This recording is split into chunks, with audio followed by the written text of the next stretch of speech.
خوتي العزاز، تحياتي لكم، ان شاء الله تكونوا بخير وعلى خير. الجزائر منهارة اقتصاديا واجتماعيا، وتحاول تصريف هذا الفشل على حساب المروك. ماشي انا اللي قلت هذا الكلام، هذا الكلام قالوا هذا الشخص اللي راكم تشوفوا فيه امامكم في الصورة، ودرك تشوفوا الفيديو.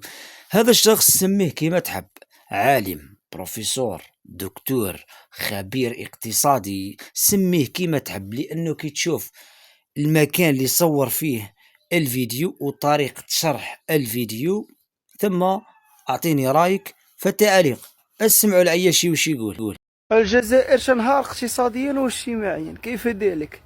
إلا جينا نشوفوا سيدي المؤشر ديال العيش الكريم ديال الجزائر اللي في التصنيف ديالو تقريبا كاينه 190 دولة، غنلقاو الجزائر خارج القائمة أصلا. على حساب طريقة الشرح تاعك انت راك منهار ذهنيا. الى احنا رانا منهارين اقتصاديا، انت راك منهار ذهنيا. يعني الجزائر ما عندهاش السبل ديال العيش الكريم.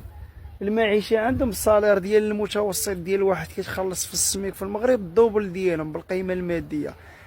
العياشي، شوف البلاصة اللي راك واقف فيها، من بعد هضر على المعيشة تاع الجزائريين. ما تحشمش، قول للناس يدعموك باش تدخل شوي صرف من مواقع التواصل الاجتماعي. قول للناس يدعموك، ماكش اللي راح تحكي على الاقتصاد. العلم انه المعيشة عندنا بحال على قلتي انسان كيخدم هنا ب70,000 ريال وما عندهم كيتخلص ب35,000 ريال، كيضطر على انه يشري دوك البياس كما كنشريوهم حنا. داكشي علاش دايره لهم هما الحكومه ديالهم، دايره لهم الاعانات ديال البطاله. بمعنى الحكومه لا كدير لك المصاريف ديال البطاله، بمعنى انت راه ما لاقيش خدمه، وفي نفس الوقت راه المعيشه ديالك زيرو والشعب كامل فقير.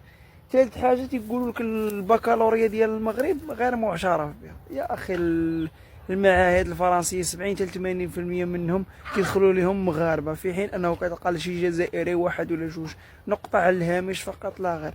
تجي انت تقول لي البكالوريا المغربيه غير معترف بها.